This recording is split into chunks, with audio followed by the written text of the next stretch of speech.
I observe that Germany, the economic engine that has sustained the European Union project for 7 decades, is experiencing not a cyclical downturn, but a structural fracture that exposes the unsustainability of the post-war model upon which its industrial dominance was built. The energy shock that began with Nord Stream pipeline destruction in September 2022 and the subsequent termination of Russian gas imports has become permanent rather than temporary, and the cascading consequences, deindustrialization, political fragmentation, fiscal paralysis, and the collapse of governing coalitions, reveal that what appeared as European strength was in fact dependency on conditions that no longer exist and cannot be reconstituted within any politically feasible timeline. I trace this not as German failure in isolation, but as the unraveling of the central assumption underlying European integration, that Germany's industrial export capacity, subsidized by cheap Russian energy and sustained by currency arrangements that kept the euro undervalued relative to what a German-only currency would be, could generate sufficient wealth to fund EU cohesion transfers, absorb Southern European debt, and maintain social welfare systems across the continent. That model depended on energy costs that are gone, on Chinese market access that is closing, on American security guarantees that are becoming conditional, and on political stability that has collapsed. What I document is not whether Germany can adapt, but whether the adaptation can occur without dismantling the institutional arrangements, fiscal rules, EU integration, social contracts that define contemporary European political economy. I begin with the energy dependency trap because it is the structural foundation of everything else. Germany's industrial competitiveness, particularly in energy-intensive manufacturing sectors like chemicals, steel, automotive, and machinery production, rested on access to natural gas priced at a fraction of what other major economies paid. Russian pipeline gas provided this advantage. It was reliable, inexpensive, and delivered in volumes that made Germany the EU's industrial workshop. The decision to terminate this dependency following Russia's invasion of Ukraine was framed as moral necessity and strategic reorientation, but the economic consequences were predictable and are now undeniable. Industrial electricity prices in Germany are now approximately triple their pre-crisis levels. German manufacturers face energy costs 2 to 3 times higher than their American or Asian competitors, and no alternative supply configuration can restore the previous cost structure within the decade. I analyze why the green energy transition cannot solve this on the required timeline, not because renewable energy is unviable in principle, but because the scale, speed, and industrial structure required exceed what Germany's political and economic system can deliver while maintaining current living standards and social expenditures. Germany has indeed expanded wind and solar capacity significantly, but renewable electricity cannot directly replace natural gas in industrial processes that require high-temperature heat for chemical reactions, steel making, and manufacturing. The hydrogen economy that would bridge this gap, producing hydrogen via electrolysis using renewable electricity, then using hydrogen as industrial feedstock, remains at pilot scale, requires massive infrastructure investment that Germany's constitutional debt limits constrain, and even if implemented at scale would produce hydrogen at costs far exceeding what natural gas provided. The timeline for this transition, measured realistically in decades rather than years, does not align with the timeline on which German industrial firms make location decisions, which is measured in quarters and years. I examine the automotive sector crisis as illustration of compounding structural problems. Germany's automotive manufacturers, Volkswagen, BMW, Mercedes-Benz, dominated global markets for a century through internal combustion engine excellence and premium brand positioning, but they are now caught between Chinese manufacturers who lead in electric vehicle technology and production scale, and their own delayed transition away from combustion engines, which left them technologically behind. Chinese EV companies like BYD can produce electric vehicles at price points and volumes that German manufacturers cannot match while maintaining profitability. Chinese battery technology leads globally, and the Chinese domestic market, which German automakers depended on for growth, is increasingly captured by domestic Chinese brands. Volkswagen announced in 2024 that it would close factories in Germany for the first time in its history, eliminating tens of thousands of jobs. This is not poor management, it is the collision between a business model built on premium combustion vehicles and a market transitioning to mass market electric vehicles where German firms have no competitive advantage. I trace the fiscal straitjacket that prevents the state investment required to manage this transition. Germany's constitution, modified in 2009 following the Eurozone crisis, contains a debt brake that limits federal structural deficits to 0.35% of GDP, effectively preventing the large-scale borrowing that would be necessary to fund industrial transition subsidies, infrastructure investment, and social support for displaced workers. This rule was designed to ensure fiscal discipline and prevent the debt accumulation that destabilized southern European economies, but it now functions as an obstacle to the very investments that could preserve Germany's industrial base. The constitutional supermajority required to modify the debt brake is politically unattainable given current party fragmentation, so Germany faces the contradiction of needing massive public investment while constitutionally prohibiting the borrowing that would fund it, leaving industrial policy dependent on private capital that is increasingly relocating to the United States, where the Inflation Reduction Act provides subsidies, or to Asia, where costs are lower. I analyze the political fragmentation that has paralyzed governance. The coalition government that emerged from the 2021 elections, Social Democrats, Greens, and Free Democrats, collapsed in November 2024 when the Free Democrats withdrew over disagreements about suspending the debt brake to fund industrial subsidies and climate investments. The February 2025 elections that followed produced a Bundestag where the far-right Alternative for Germany became the second largest party with approximately 20% of the vote, particularly dominant in eastern German states where deindustrialization and economic decline are most severe. The Christian Democrats won plurality but without governing majority. The Social Democrats lost vote share significantly. The Greens, blamed for energy policies that contributed to industrial exodus, collapsed to single digits. What emerged is a parliament where no stable governing coalition commands a majority without including parties that are institutionally incompatible, either incorporating AfD, which other parties refuse, or forming grand coalitions that lack policy coherence. I examine what this political paralysis reveals about the exhaustion of the post-war party system.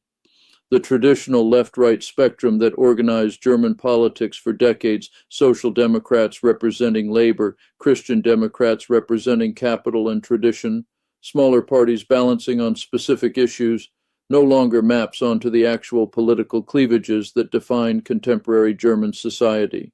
The new cleavage is between those integrated into the globalized services-based cosmopolitan economy concentrated in major cities and those dependent on traditional manufacturing regionally rooted, experiencing economic decline. The AfD captures the latter not through coherent economic program but through nationalist rhetoric that blames immigrants, EU bureaucracy, and green policies for deindustrialization. The establishment parties cannot offer a credible counter-narrative because they lack policy tools to reverse industrial decline without abandoning either fiscal orthodoxy or EU integration commitments, both of which remain sacred within institutional German politics. I trace the EU leadership vacuum that Germany's crisis creates. The European Union project has, since its inception, depended on Franco-German leadership, France providing political vision and diplomatic capacity, Germany providing economic resources and institutional discipline. But France under Macron has faced domestic political crisis, constitutional challenges, and inability to implement structural reforms, leaving it weakened. And Germany, economically strained and politically fragmented, lacks capacity to provide the financial transfers and policy coordination that EU cohesion requires. The result is an EU without effective leadership at precisely the moment when it faces existential challenges: energy security following Russian gas cutoff, industrial competition from Chinese manufacturing and American subsidies, migration pressures from Africa and Middle East, and security dependency on an increasingly unreliable United States. Smaller EU states look to Germany for leadership and funding. Germany can no longer provide either at the required scale. I analyze the industrial exodus that is already underway and accelerating. BASF, the world's largest chemical company and a cornerstone of German industry, announced in 2023 that it would permanently downsize its German operations and shift investment to Asia and North America, where energy costs are lower. ThyssenKrupp, the steel manufacturer, is closing facilities and cutting workforce.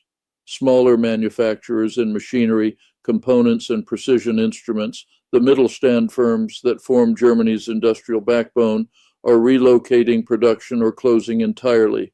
This is not offshoring in the 1990s sense of moving labor-intensive assembly to low-wage countries while retaining high-value engineering and management in Germany. This is the relocation of core industrial capacity, including engineering and R&D, because the energy cost differential makes German-based production uncompetitive even in high-value sectors. Once this industrial capacity relocates, the knowledge, supply chains, and ecosystems that sustained it dissolve, and reconstituting them later becomes exponentially more difficult. I examine the social contract implications. Germany's post-war prosperity was built on an implicit bargain: strong labor protections, generous social welfare, and high wages in exchange for productivity, industrial competitiveness, and export success.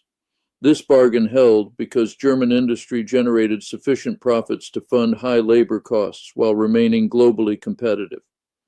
As industrial capacity relocates and manufacturing employment declines, the tax base that funds social expenditure shrinks, creating fiscal pressure to reduce welfare benefits, pensions, and public services. But the political system cannot easily reduce these benefits because the aging population depends on them, and because the social peace that has characterized German politics rests on the maintenance of this social contract.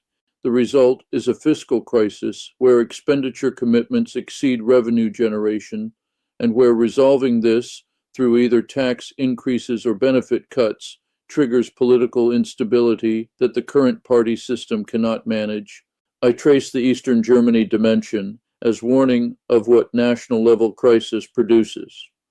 The former East Germany, integrated into the Federal Republic after 1990, never achieved economic convergence with Western states despite massive transfer payments. Industrial facilities were privatized, often closed, unemployment remained structurally higher, young people emigrated westward, and a sense of permanent secondary status fostered resentment that the AfD now mobilizes. Eastern German states are where AfD support is strongest, where opposition to immigration is most intense, and where rejection of establishment parties is most complete. This is not irrationality, it is the political expression of economic abandonment, and it previews what occurs nationally when deindustrialization spreads westward and when the political establishment lacks credible solutions. I analyze whether the European project can survive when its core economy fails. The EU depends on Germany not just economically, but institutionally. German fiscal discipline legitimizes EU budget rules.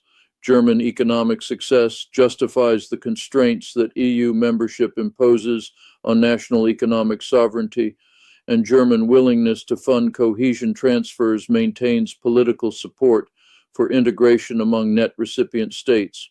If Germany enters sustained economic decline, if it can no longer fund transfers, if its own population turns against integration as the cause rather than solution to their economic stress, then the political foundations of the EU erode.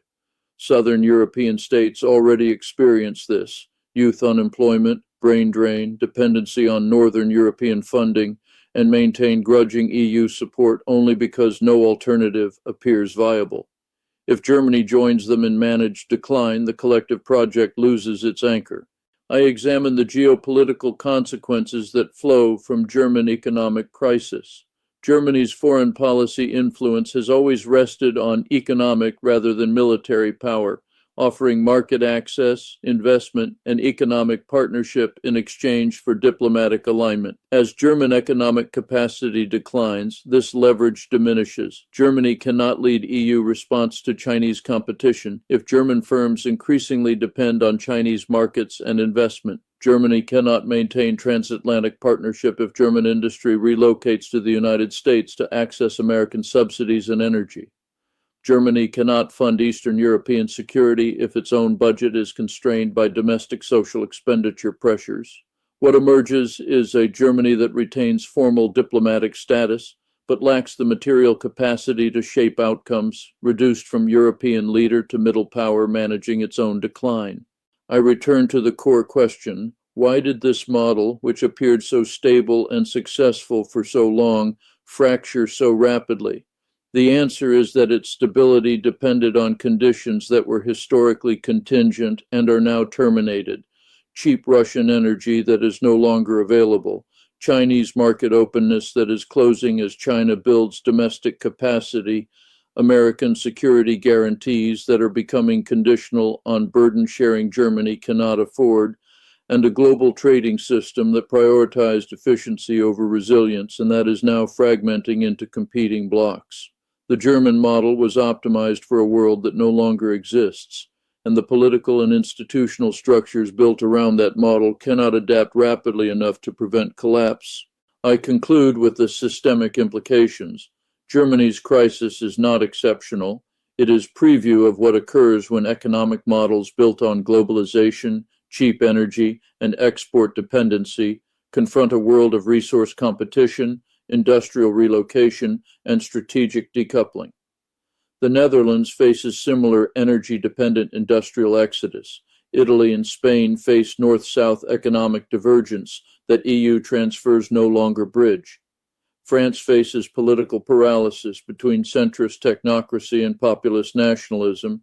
Eastern Europe faces depopulation and wage competition from Asia. The European project was built on the assumption that economic integration would produce convergence, prosperity, and political stability. Instead, it produced dependencies that are now breaking, divergences that are widening, and instabilities that no institution can manage. Germany's fracture does not reveal German-specific failure. It reveals that the architecture designed for post-war reconstruction and Cold War stability cannot function in a multipolar world of great power competition, energy scarcity, and climate stress.